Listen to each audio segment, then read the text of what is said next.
El título de la enseñanza en la mañana de hoy se llama La vara que mide toda la expresión del cristianismo. La vara que mide toda la expresión del cristianismo. Y hoy en día es algo muy popular, algo muy fácil de decir o ver que cualquier persona se llama cristiano. Eso es un plus, es una moda. Y más cuando de pronto alguien famoso dice que asiste a una iglesia cristiana, entonces como que los seguidores de esa persona también quieren hacer lo mismo. Pero realmente creo que la palabra de Dios es clara en lo que tiene que ver con el cristianismo, con lo que detalla quién es la persona que realmente puede llegar a considerarse como un creyente, como un cristiano.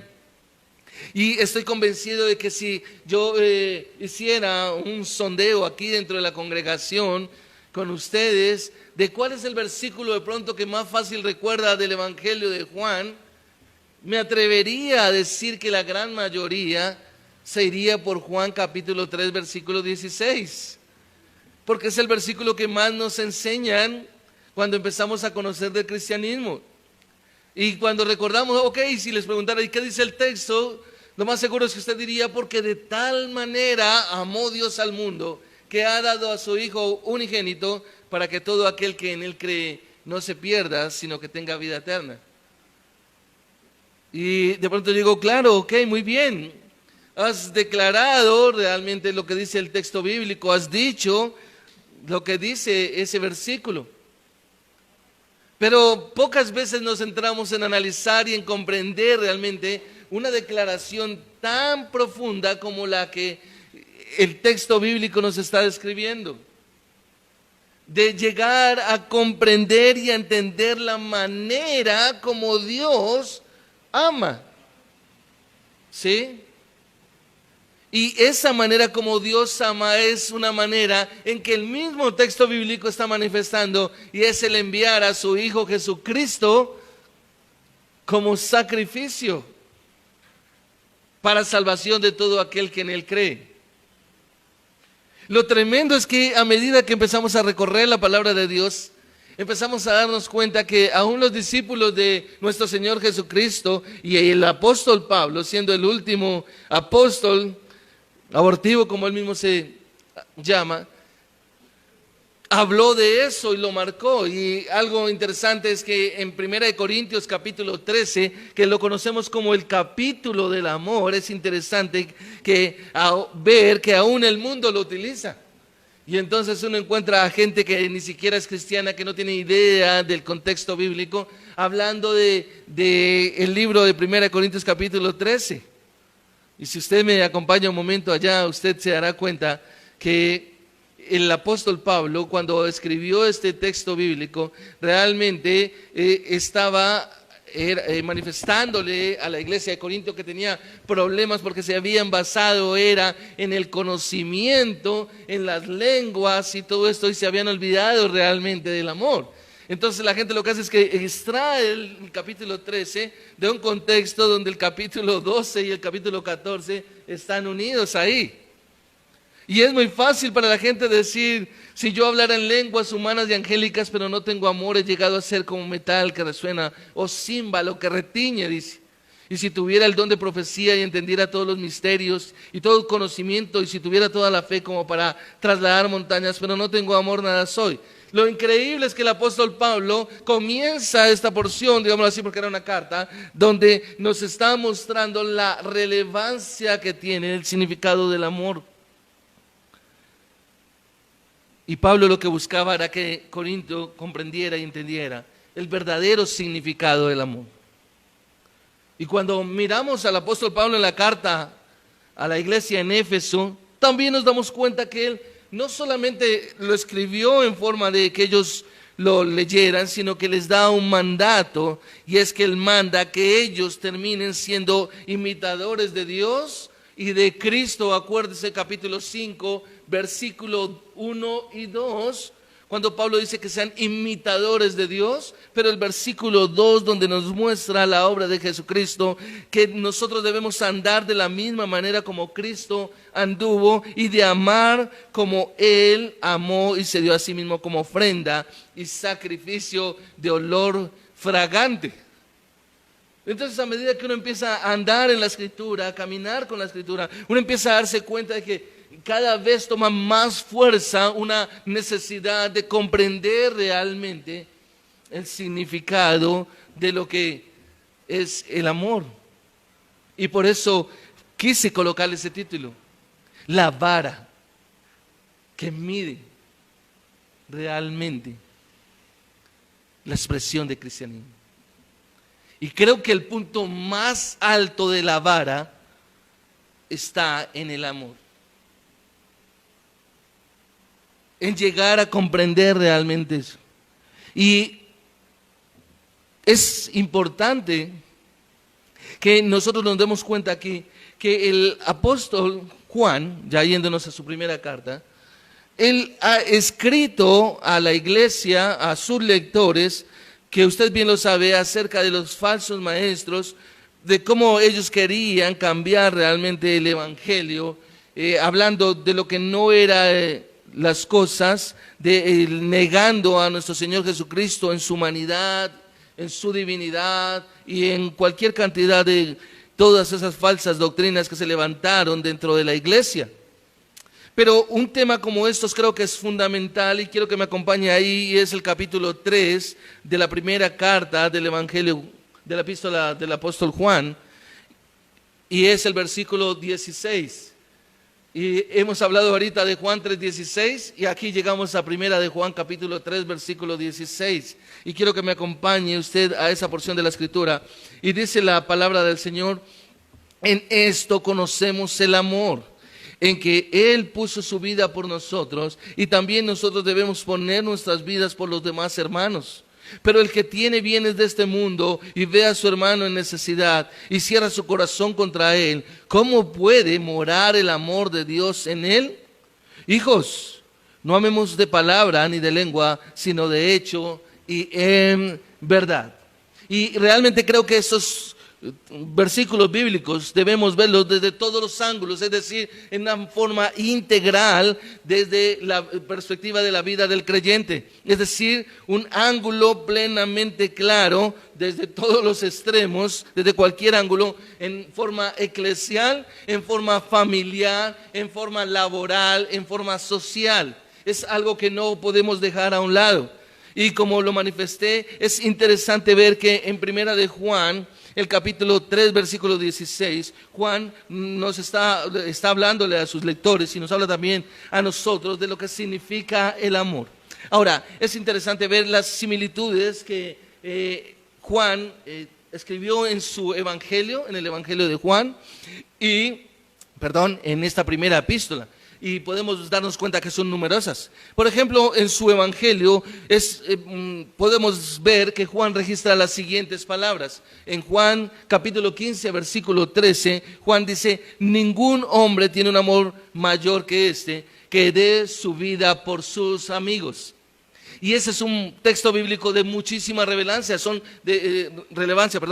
las palabras de nuestro Señor Jesucristo. Él lo estaba diciendo, Él fue que lo manifestó y Él dice: no hay un amor más grande, no hay un amor mayor que este, que alguien verdaderamente dé su vida por sus amigos. Pero si usted mira ahí mismo en el Evangelio de Juan, usted se podrá dar cuenta en el capítulo 10 que Juan siempre estuvo marcando la misma pauta sobre eso, es decir, haciendo un énfasis. Y en el capítulo 10 podemos observar el versículo 11 que dice: yo soy el buen pastor y el buen pastor da su vida por las ovejas. En el versículo 15 del mismo capítulo, él dice: de igual manera que el Padre me conoce y yo conozco al Padre y doy mi vida por las ovejas. Y los versículos 17 y 18 dice: por eso el Padre me ama, porque yo doy mi vida para tomarla de nuevo.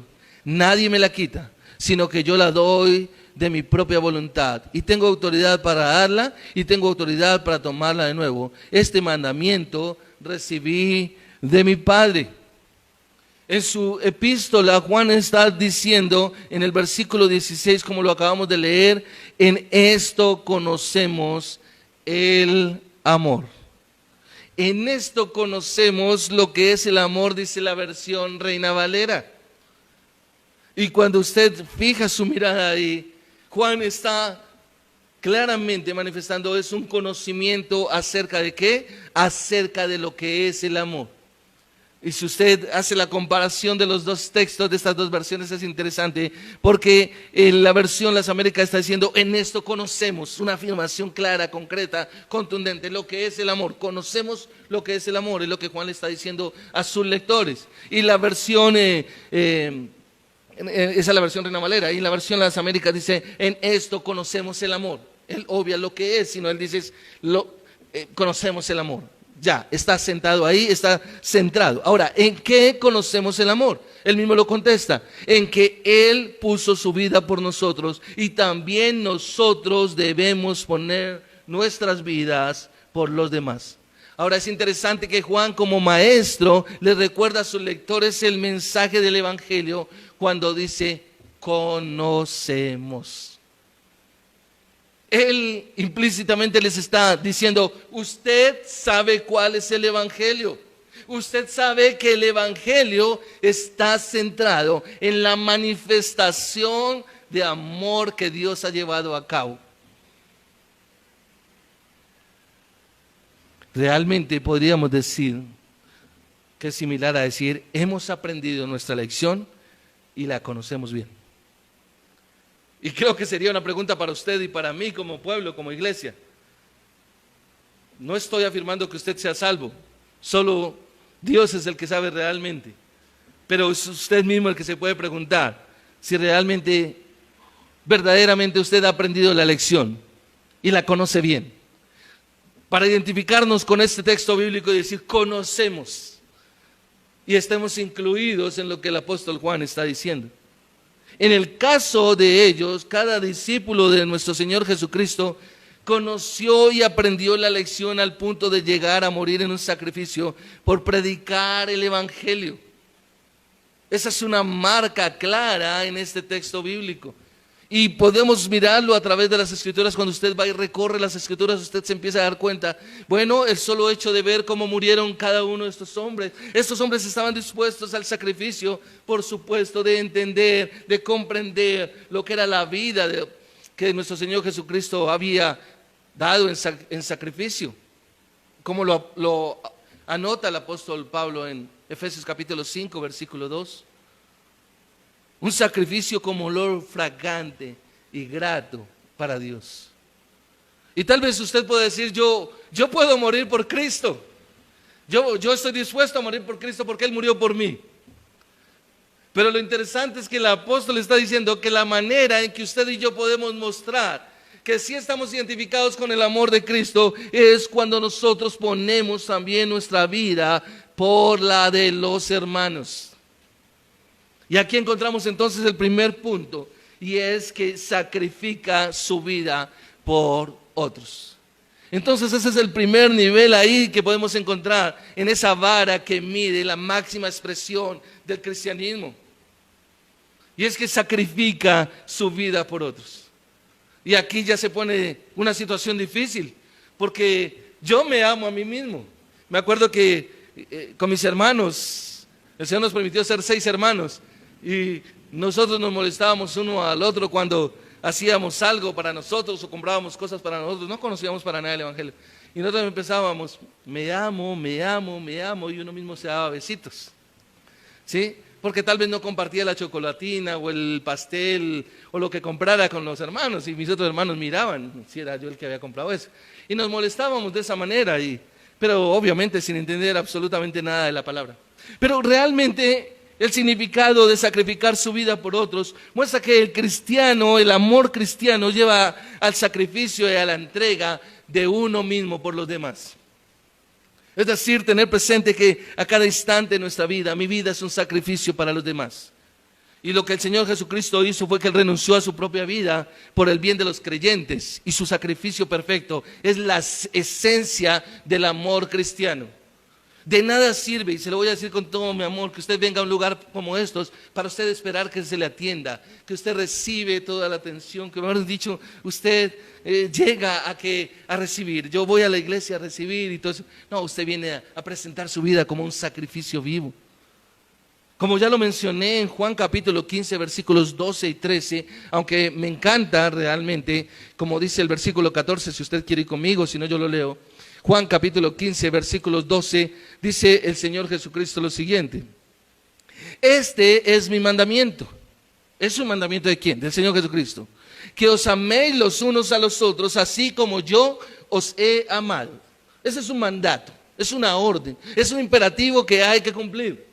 Pero luego él dice, y nadie tiene un amor mayor que este, que uno dé su vida por sus amigos. Y lo que el Señor Jesucristo realmente está haciendo, manifestando con ese amor, es que marca, ¿sí? Con ese mandato, marca la vida verdadera de un nacido de nuevo. Una persona nacida de nuevo tiene que saber que, ok, estoy dispuesto a dar en sacrificio toda mi vida de la misma manera como Cristo lo amó. Y ahí encontramos unos baches y unos vacíos. Es precisamente por el Evangelio, porque no hay una claridad en el Evangelio, porque la gente cree que solamente es que estamos hablando de que Jesucristo murió por ti, Jesucristo te amó, Jesucristo murió y ya, y tú puedes ser salvo si tú crees en eso.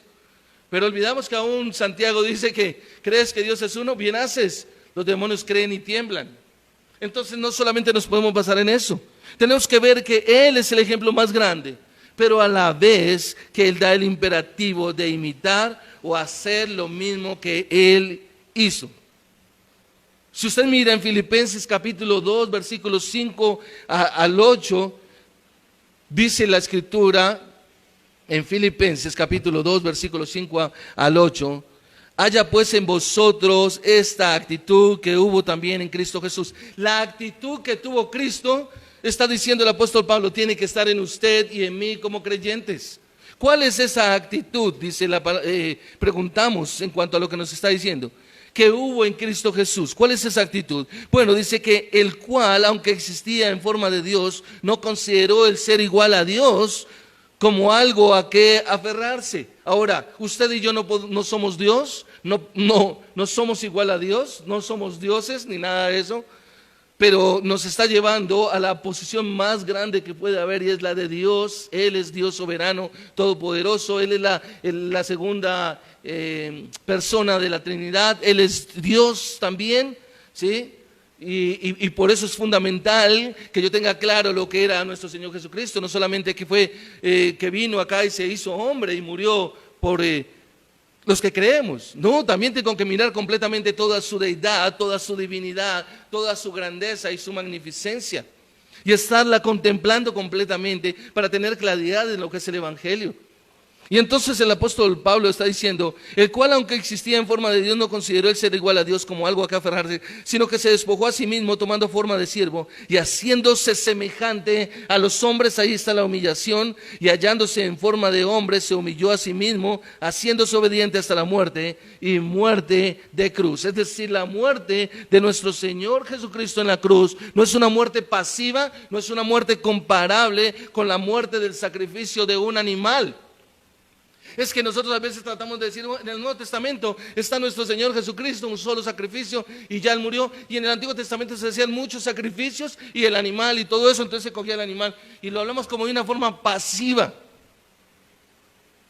No, es que yo entiendo todo eso. Es más, los miércoles estamos estudiando aquí el libro de Levítico y estamos entendiendo lo que es la ley, y también nos han hablado de los sacrificios y todo eso.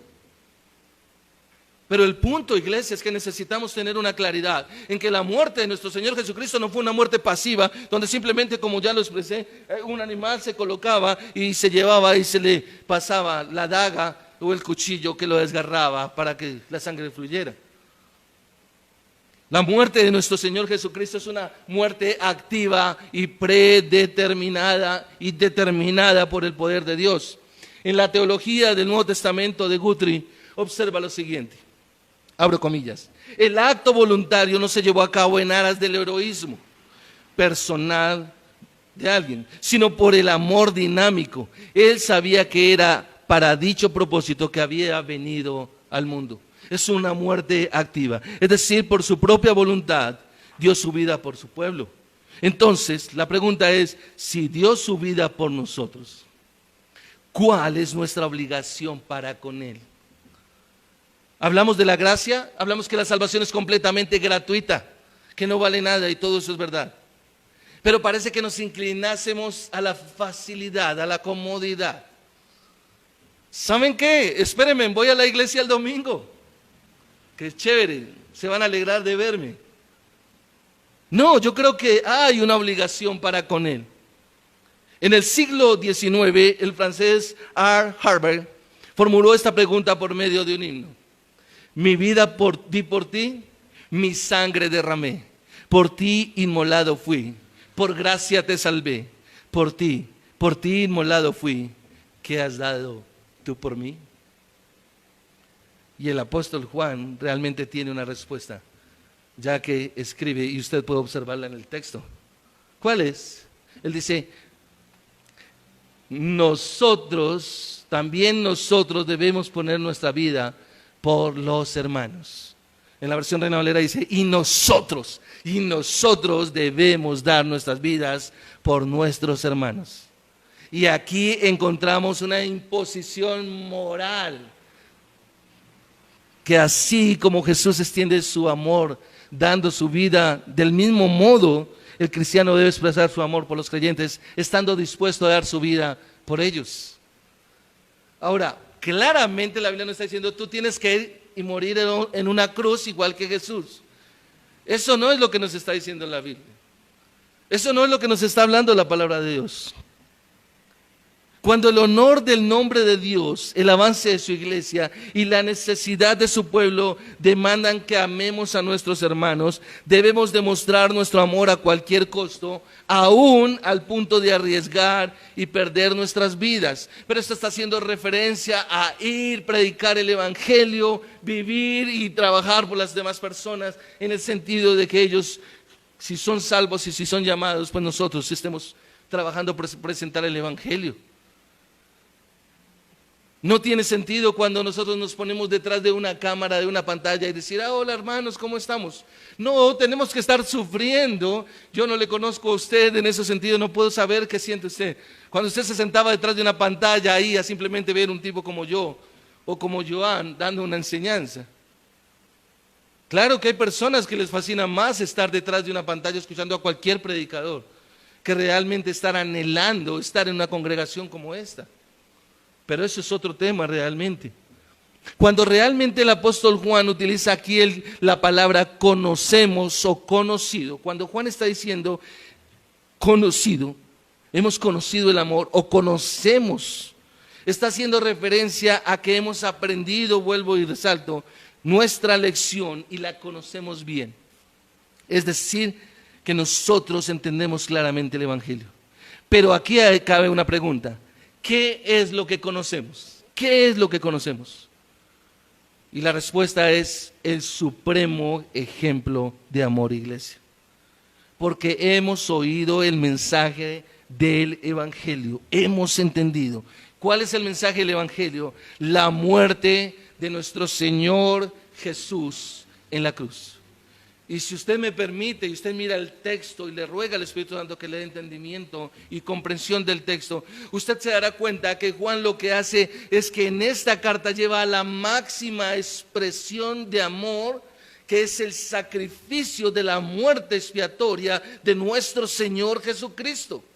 Es decir, ¿quieres entender el amor? ¿Estás comprendiendo el amor? Tienes que mirar a Cristo en la cruz padeciendo por algo que Él no hizo, que no tenía pecado, pero que fue colgado en ese madero, que fue abofeteado, que fue colocado desnudo, porque es lo que nos muestra realmente la Escritura, para ser humillado y para recibir todo el castigo de la ira de Dios en algo que Él no había cometido. Esa es la expresión de amor. Pero usted y yo estamos pendientes, como lo decía en la clase de esta mañana a las 9 en la escuela dominical. La lucha que hay en nuestra mente entre el amor que nos muestra la Escritura y el amor perverso, satánico y diabólico que el mundo nos ha metido en un chip. Donde condicionamos los matrimonios, donde condicionamos a los hijos, donde todo está basado en el éxito y la manera como hagan. Yo le he dicho a mis hijos, no me importa lo que tú hagas, ni el grado que alcances, ni la prosperidad que alcances económica, no me interesa. Porque tal vez mis hijos saben que soy un padre exigente, pero ruego al Señor que ellos puedan entender que no es a eso a lo que yo me refiero. Mi clamor delante del Señor es que ellos puedan tener un encuentro personal con Dios, crean en el Señor Jesucristo, vean su pecado y se humillen delante de Dios para que glorifiquen y exalten el nombre del Dios grande y poderoso, que ha tenido gracia, favor y misericordia con ellos y les ha permitido estar o nacer en un hogar donde se predica la palabra de Dios. Eso es un privilegio. Hay hogares que ni siquiera se nombra el nombre de Dios. Pero el apóstol Juan está haciendo eso. Y el apóstol Pablo es interesante, si usted me acompaña, como Juan que hace y lleva a sus lectores a esa máxima expresión que acabo de manifestar. El apóstol Pablo, en Primera de Tesalonicenses capítulo 2, versículo 8, si usted me acompaña allá, Primera de Tesalonicenses capítulo 2, versículo 8, dice la Escritura: teniendo así un gran afecto, Pablo escribiéndole a la iglesia en Tesalónica, por vosotros o por ustedes, y lo parafraseo un poco, nos hemos complacido en impartiros no solo el Evangelio, es decir, no solamente te estamos predicando el Evangelio de Dios, sino también nuestras propias vidas, pues llegasteis a sernos muy amados. Es decir, está la manifestación de amor que estamos dispuestos a sacrificar nuestra vida por ustedes, les está diciendo el apóstol Pablo. Y Pablo eso es lo que ha hecho, les ha manifestado que no solamente les impartió el Evangelio, sino que les impartieron sus propias vidas. Es decir, el afecto del apóstol Pablo por los tesalonicenses era como el que siente una madre que está dispuesta a sacrificar su vida por su hijo. Estamos en el mes de mayo y el único mes donde algunos se acuerdan de las mamás. Y especialmente el segundo domingo del mes, cuando la sacan a restaurantes. Pero cuando yo miro a mi esposa y veo que ella siempre se está levantando a la madrugada a atender a mis hijos, a prepararles el almuerzo para que lo lleven hacia los lugares donde ellos trabajan, a tener todo listo, yo digo, wow, lo que es el amor de una madre. Y que sabemos que en su mayoría no es apreciado. Ya cuando las vemos tiradas en una cama, medio muertas, moribundas, ay mamá, tú tan linda que eras. Pero lo que no estamos comprendiendo es que de alguna manera refleja, como nos lo muestra la Escritura, el apóstol Pablo diciendo que estaba dispuesto a sacrificar su vida por ellos. Y a mí me parece tan impresionante esto, que es el caso de que he visto madres que aún sabiendo que sus hijos están en un pecado, como por ejemplo el del homosexualismo, lesbianismo, o en el de robo, atraco, todo ese tipo de pecados, sus madres siguen diciendo, no, a mi hijo no se lo llevan. Y lo esconde, y lo tapa, y lo cubre. ¿Sí? Obviamente ese es el lado negativo, pero a lo que quiero ir es a la manera donde una madre está dispuesta siempre a sacrificar su vida. Y así como nuestro Señor Jesucristo estuvo dispuesto a renunciar a su propia vida por los que habrían de nacer de nuevo en la familia de Dios, es lo que nos está pidiendo la Escritura, lo que nos está diciendo la Escritura. En Filipenses capítulo 2, versículo 17, devuélvase un poquito ahí en Filipenses, está después de Efesios. Usted puede encontrar en la carta a los Filipenses que el apóstol Pablo, escribiéndole a la iglesia en Filipos, les dice, hermanos, sed imitadores míos y observad a los que andan según el ejemplo que tenéis en nosotros. Esta iglesia está siendo llamada a imitar lo que la Biblia nos está diciendo que debemos hacer. De ser un sacrificio por los hermanos, de amar a nuestros hermanos, de entender lo que es el amor y a la máxima expresión poner la vida por ellos. Y lo que el apóstol Pablo está mostrando es un ministerio sacrificado entre los filipenses. Ahora, el apóstol Pablo, como se está dirigiendo, estoy hablando de Filipenses, a una iglesia donde había un conocimiento judío, hace mención de esta costumbre antigua realmente de derramar vino al frente o encima del sacrificio de aquel animal que se llevaba para que se evaporara, y ese vapor lo que hacía era que simbolizaba la elevación de una ofrenda a la deidad para quien se había hecho el sacrificio. Eso lo encontramos en Éxodo capítulo 29, versículos 38 al 41. Y el apóstol Pablo veía su vida como una ofrenda libada. Él habla de libada. Joan explicó el miércoles lo que era la libación, como si hubiera sido derramada en sacrificio abnegado para servir con entrega total a los filipenses. Ahora, para poder entender ese amor, el amor de nuestro Señor Jesucristo, el amor del que Dios está manifestando, es necesario colocar siempre nuestra mirada en la cruz. Si usted busca entender el amor aparte de la expresión de la cruz, realmente se va a ir por otro lado. Necesitamos entender realmente, es a los ojos de la cruz donde Jesús dio su vida por los pecadores. No puedo quitar la mirada de ahí. Tengo que mantenerla constante y permanentemente. Lastimosamente, muchos no pasan por verse a sí mismos y de pensar en sus propios beneficios. Dentro de la iglesia encontramos las personas que están pensando, pero de pronto me pasa esto, o es que yo estoy muy cansado, usted no se imagina cómo es mi vida, pastor, entre semana. Ay, no, el domingo de pronto es el único día en que, no, ¿cómo voy a madrugar? Estás viendo tu vida para ti mismo. Estás pensando en ti mismo. Eso es lo que no te deja salir. Hay un miedo. ¿Y si me muero? ¿Y si me pasa? No has comprendido. Pero el apóstol Pablo, el apóstol Juan estaban manifestando la necesidad de morir en un sacrificio similar al de nuestro Señor Jesucristo. Y vuelvo y repito, y no está hablando de la cruz. Hoy en día no se crucifican a las personas. Pero su vida y mi vida tiene que ser un sacrificio por el cuerpo de Cristo. Es lo que nos está diciendo la Escritura. Esa es la primera medida. Y Juan está indicando a los creyentes que han llegado a conocer el amor de Dios por experiencia propia, en un momento histórico y no solamente por un sentimiento, por una emoción. Realmente tenemos que ver que es deber del creyente seguir el ejemplo de Cristo hasta poner la vida por los hermanos. Ahora, tenga en cuenta, y ya lo he expresado, que no todos los días se presenta oportunidad de poner la vida por otros, pero si se presentan oportunidades, digámoslo así, de demostrar amor hacia otros en hechos concretos, Y esto nos conecta con el segundo punto que encontramos acá, y es vivir sin indiferencia. Vivir sin indiferencia. Estamos en una sociedad que es indiferente. Yo vivo en una unidad que creo que hay más de 100 apartamentos. ¿Y con cuántos me conozco? Con nadie. Ni siquiera mis vecinos del mismo piso.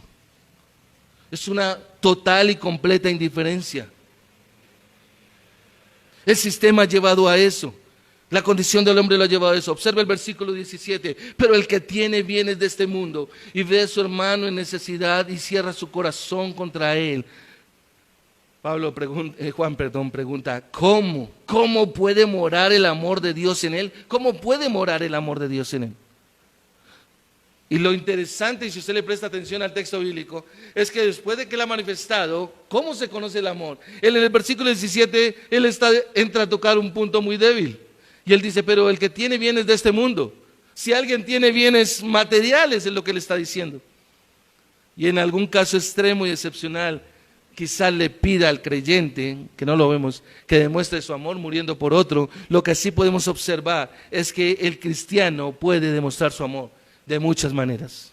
Ahora, ¿cuáles son esas formas como el cristiano puede mostrar su amor? Si usted mira el texto, si usted observa el texto, que es lo que estudiamos nosotros acá, Juan no lo explica. Juan no lo está explicando. Porque si lo explicara, usted diría, ay, me tocó, sí, ahí está. Juan no lo está explicando.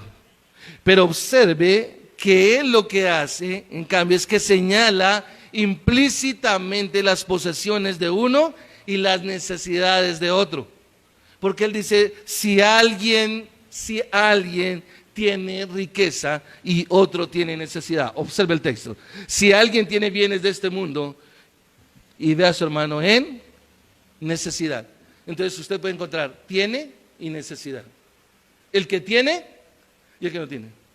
Lo triste, en mi experiencia como creyente, es que encontrar personas que, pastor, yo nunca doy nada porque es que yo no tengo. El día que yo tenga, yo voy a dar. ¿Sabes una cosa? Tú no tienes, porque en tu mente tú crees que mereces todavía. Y por eso no das. Ese es el problema. Porque la Biblia nos da ejemplos claros, aún de la mujer de las 2 monedas blandas. Ella no pensó, es que no tengo. El Señor Jesucristo dijo, de lo que ella tiene, ella dio. Es que no está diciendo como cuando Juan dijo, a los ricos de este mundo manda. No, acá dice realmente, pero el que tiene bienes de este mundo. ¿Usted tiene algo de este mundo? ¿Sí? ¿O no tiene nada? Yo creo que la ropa que usted tiene es suya. Los zapatos que están en el closet son suyos. Y lo que está diciendo es, ve y mira, ¿quién tiene necesidad? Alguna vez le dije, hace muchos años a la iglesia, vaya a abrir el closet. De pronto no tiene closet, entonces el armario, no tengo armario. Vaya a abrir la caja donde guarda los zapatos. Pero no solamente mire los zapatos. Y luego vaya y busque una hermana de la iglesia y dígale, venga hermana Gladys, escoja los zapatos que quiere. No es que usted saque los que le sobran. Mira, es que estos ya no me sirven. Me libré. Vaya, escoja. Es a eso. Porque te vi sin zapatos. Eso es lo que nos está diciendo la Escritura. Pero Juan no completa la oración diciendo, el que tiene posesiones las comparta con el necesitado. Observe que el texto no nos está diciendo eso. El texto no está diciendo que el que tiene las comparta con el necesitado y demuestre así su amor. Cuando yo les hablé de la ofrenda social, la ofrenda social es algo que realmente tiene que brotar del corazón. No podemos estar, oye, ¿cuánto vas a dar? Oye, y tú, pero mira, no, sencillo, simplemente hemos dicho, hay una ofrenda social, el que quiera dar. Y tristemente es de lo más deplorable que una vez llega a ver. ¿Cuánto recogimos en la congregación? 10,000 pesos. Espere, toma agua. Espere, toma agua. 10,000 pesos, sí, de la congregación. Ok. Ese es el corazón. No estamos pendientes de los demás. Vamos a comprar un marrano para diciembre. ¿Cuánto hay que poner? 20, 30, 40, tome. Necesitamos hacer algo para ayudar a un hermano o una hermana. ¿Le sirven 2,000 pesos? Pues sí, claro que sirven. Pero quiero que mire ahora sí a Santiago, por favor. Devuélvase un poquito. Y Santiago en el capítulo 2, versículo 15 dice, si un hermano o una hermana no tiene ropa y carecen del sustento diario, y uno de vosotros le dice, id en paz, calentados y saciados, pero no le dais lo necesario para su cuerpo, ¿de qué sirve? Versículo 17, así también la fe por sí misma no tiene obras, está muerta. Está muerta. Tú puedes venir todos los domingos a este lugar. Tú puedes venir a una clase. Pero si tu apatía por los demás está marcada por ignorarlos, tu fe me deja muchas dudas. Juan lo que está haciendo es que muestra que él espera que el creyente demuestre su amor a su prójimo, compartiendo sus bienes terrenales. No se lo dice, pero él está esperando que el creyente demuestre su amor, porque en el contexto está diciendo, en esto conocemos el amor. Y observe el versículo 17, que él hace la pregunta, y él dice, y cierra su corazón contra él. En la versión Reina Valera dice, y no tiene compasión de él. Realmente ha cerrado su corazón. Y cuando una persona bendecida con bienes materiales, comida, ropa, dinero, no está dispuesta a compartir sus posesiones, lo que la Biblia nos está diciendo es que ha cerrado su corazón, ha cerrado su corazón. Su corazón está cerrado. No hay manera de abrirlo. Acompáñeme a Deuteronomio capítulo 15, versículo 7. Deuteronomio capítulo 15.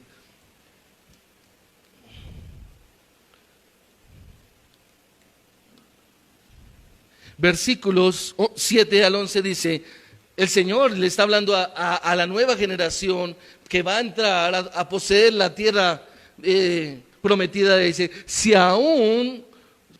hay un menesteroso contigo, es decir, una persona necesitada, uno de tus hermanos, en cualquiera de tus ciudades, en la tierra que el Señor tu Dios te da, no endurecerás tu corazón, ni cerrarás tu mano a tu hermano pobre, sino que le abrirás libremente tu mano, con necesidad le prestarás lo que le haga falta para cubrir sus necesidades. Cuídate de que no haya pensamiento perverso, ojo, en tu corazón. Pensamiento perverso en tu corazón diciendo, el séptimo año, el año de remisión está cerca, y mires con malos ojos a tu hermano pobre y no le des nada, porque él podrá clamar al Señor contra ti y esto te será pecado. Con generosidad le darás y no te dolerá el corazón cuando le des, ya que el Señor tu Dios te bendecirá por esto con todo tu trabajo y en todo lo que emprendas. Versículo 11, porque nunca faltarán pobres en,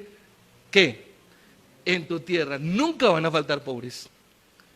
Por eso te ordeno diciendo, con liberalidad abrirás tu mano a tu hermano, al necesitado y al pobre en la tierra. La gente que está pensando en las iglesias ricas, iglesias suntuosas, está más equivocada. Es que yo pertenezco a una iglesia de estrato 6. Felicitaciones, no tienen ni idea de lo que es una iglesia. No tienes idea. Lo interesante del texto de Deuteronomio, si usted lo leyó ahí conmigo, usted se dará cuenta que dice, pero si tienes en tu corazón, cuídate de poner pensamiento perverso en tu corazón. Es porque a los 7 años las deudas quedaban canceladas, pagadas. Entonces uno como, no, yo mejor no le presto porque ya está muy cerquita y no me alcanza a pagar. Tremendo. El libro de Proverbios dice que al que al pobre le da, a Jehová le presta. Y qué bueno cuando nosotros le podemos devolver, damos y vemos cómo el Señor devuelve. Es egoísta y no tiene una consideración por su hermano espiritual. Ahora, esta persona presenta un marcado contraste con el amor de Jesús. Es lo que nos está mostrando la Escritura.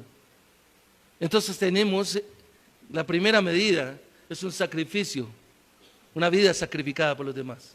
El segundo que estamos viendo es una vida sin indiferencia. No puede ser aquel que le niega a su hermano las cosas básicas de la vida, en tanto que Jesús ha dado de su propia voluntad su vida por los seguidores. Y esto nos conecta con el tercer nivel para llegar de medida ahí. Y lo encontramos ahí, bueno, no, todavía no, más bien en este mismo punto, perdón. Que es que Juan está diciendo, ¿cómo puede morar el amor de Dios? Lo primero es que dice, el que tiene bienes de este mundo, dentro de este mismo segundo punto. Lo segundo es que dice que cierra su corazón contra él. Y lo tercero es que él dice, en pregunta, ¿cómo puede morar el amor de Dios en él? Y Juan lo formula en pregunta, aunque realmente no podríamos decir que es una plena pregunta, sino más bien es una pregunta retórica. De hecho, lo que está diciendo es más una exclamación a una pregunta, es más una exclamación. Y Juan lo que está haciendo acá es que da a entender que es imposible que el amor de Dios controle a este tipo de personas. El amor de Dios no controla a esas personas. Aquella persona que ha cerrado su corazón, no lo controla el amor de Dios. Y por eso, tenga presente el título de la enseñanza, la vara que mide la expresión del cristianismo. Porque un corazón cerrado, realmente es imposible que el amor de Dios controle a esa persona. Y lo que Juan está haciendo es que Juan declara que si alguien dice que ama a Dios, pero odia a su hermano, es un mentiroso. Usted lo puede ver ahí en la epístola del capítulo 4, versículo 20, lo leíamos esta mañana. ¿Por qué? Porque el mandamiento de amarás al Señor tu Dios nunca puede separarse del mandamiento, amarás a tu prójimo como a ti mismo. Eso, los dos mandamientos que resumen toda la ley. Sí, amarás al Señor tu Dios como a ti mismo. ¿Qué? Amarás al Señor tu Dios con todo tu corazón. Y el segundo, amarás a tu prójimo como a ti mismo. Pero realmente lo que tenemos que ver es que estos dos mandamientos no se pueden separar. Siempre van juntos. Y esto sí nos conecta ahora sí con el tercer punto que encontramos acá en la exposición. Y usted lo puede encontrar en el versículo 18. Juan dice, hijos. Acuérdense que él siempre viene utilizando dos palabras, o hijos o hijitos. Hijos, dice él, no amemos de palabra ni de lengua, sino de hecho y en verdad. El tercer punto es que el verdadero amor es de hecho, no de palabra. Es una acción en mayúscula, ese es el tercer punto. El verdadero amor es de hecho, no de palabra, es una acción en mayúscula. Si usted quiere, si alguien le pregunta, ¿usted sabe qué es el amor? Contéstele de esta manera, el amor es una acción. Eso es el amor. Eso es el amor. El amor nunca es una actitud, el amor es una acción. Y eso es lo que Juan manifiesta aquí en el versículo 18, cuando dice, hijos, no amemos de palabra ni de lengua, sino de hecho y de verdad. En la versión Reina Valera dice, queridos hijos, no amemos de palabra ni de lengua, sino con obras de verdad. Ahora, en tanto que Juan coloca sus palabras en el contexto del amor, el apóstol Santiago en su epístola considera el mismo asunto en relación con la fe. Santiago 2:20, usted me puede acompañar allá, y en Santiago, observe lo que él dice en el capítulo 2, versículo 20. Pero, ¿estáis dispuestos a admitir, hombre? Estoy leyendo mal. Sí, pero ¿estáis dispuestos a admitir, hombre vano, que la fe sin obras es estéril? La fe sin obras es estéril. La manifestación de amor es una acción en mayúscula. El amor y la fe tienen esto en común. Iglesia, ambos necesitan hechos para probar su carácter genuino. Las palabras de amor que nunca se traducen en hechos carecen de valor. Escúchalo bien, las palabras de amor que nunca se manifiestan o se traducen en hechos carecen de valor. Eso es como el hombre que le dice a la esposa, amor, yo te amo, pero no provee para su casa. La palabra de Dios nos dice que el tal es que un mentiroso, es aquel que está negando la fe, no está respondiendo.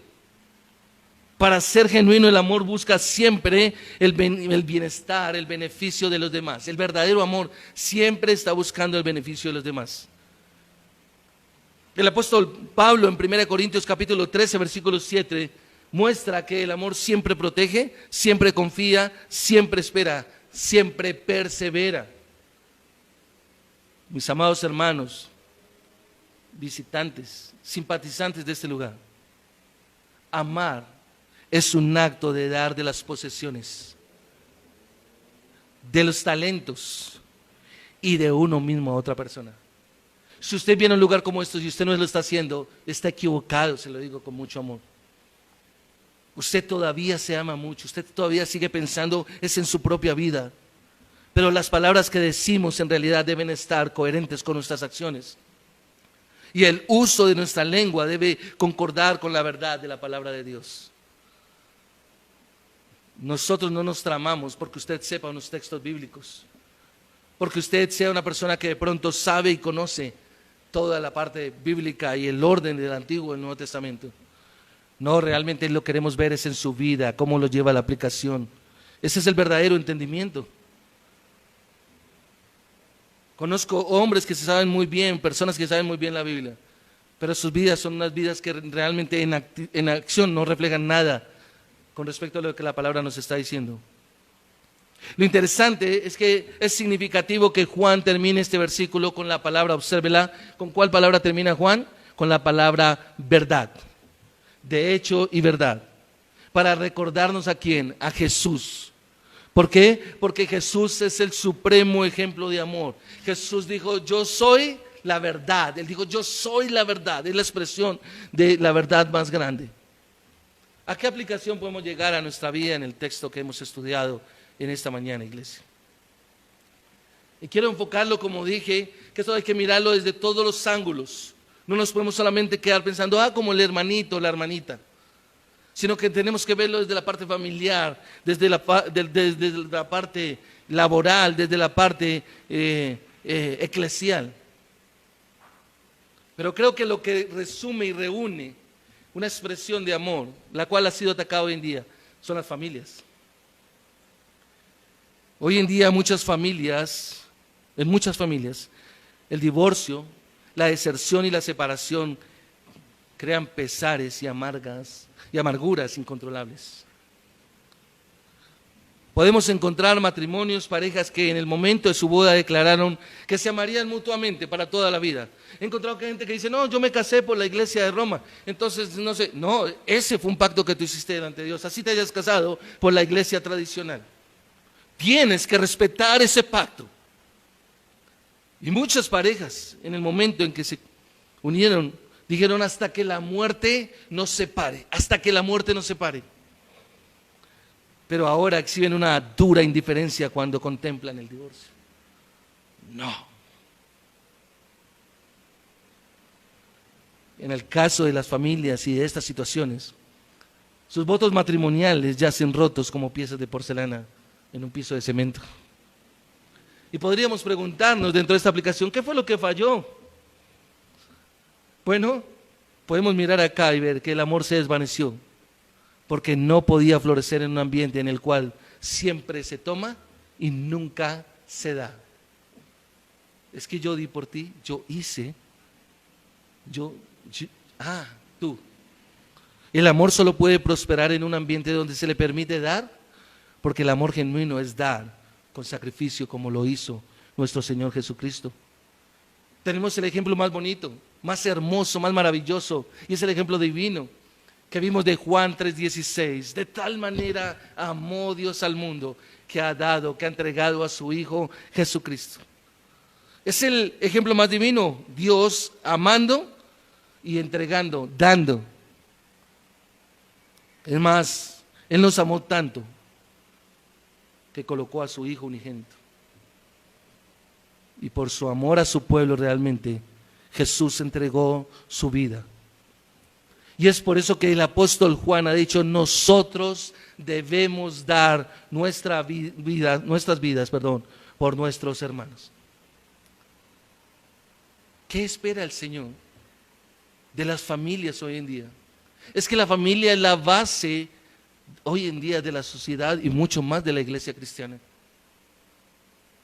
Gloria a Dios por los solteros, gloria a Dios por las personas mayores, gloria a Dios por los niños, pero gloria a Dios por las familias que entienden realmente el ejemplo que están dándole a la sociedad y a sus propios hijos, de cómo se levanta una familia que es temerosa del Señor, aun cuando usted y yo como padres o madres no somos los que le damos la salvación a nuestros hijos.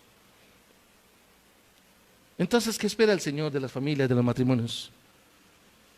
Que el esposo, la esposa se respeten, se amen mutuamente hasta el punto de estar dispuestos a dar la vida el uno por el otro. Mi vida en sacrificio por ti. Y cuando el esposo y la esposa se cuidan el uno al otro, imitando realmente el ejemplo de la persona de nuestro Señor Jesucristo con su amor de sacrificio, realmente podremos ver y experimentar que Dios realmente es el que los mantiene unidos. Yo le digo al Señor, realmente tú eres el que has sostenido mi hogar, porque mi esposa es una mujer muy diferente a mí, yo soy muy diferente a mi esposa y realmente yo soy infiel, pecador. Pero solo tú puedes mantener un hogar como estos.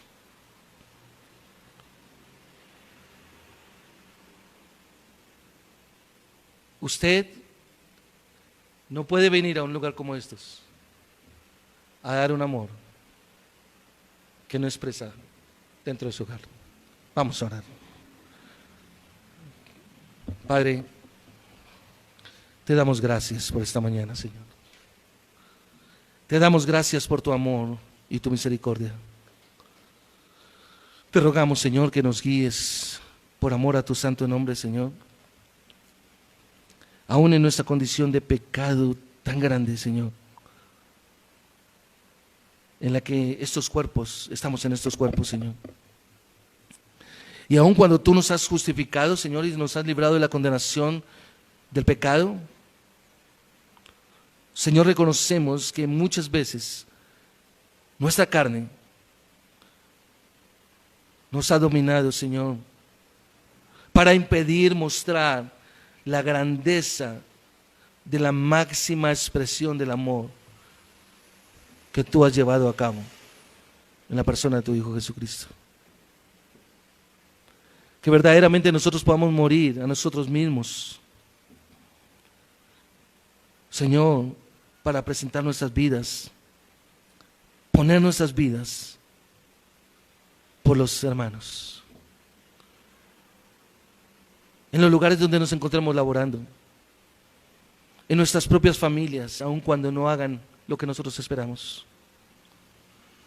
Señor, te rogamos, Dios de la gloria, que nos concedas sabiduría y entendimiento para conocerte mejor y poder adorar y bendecir tu nombre de forma correcta. Para gloria y honra tuya en Cristo Jesús. Amén.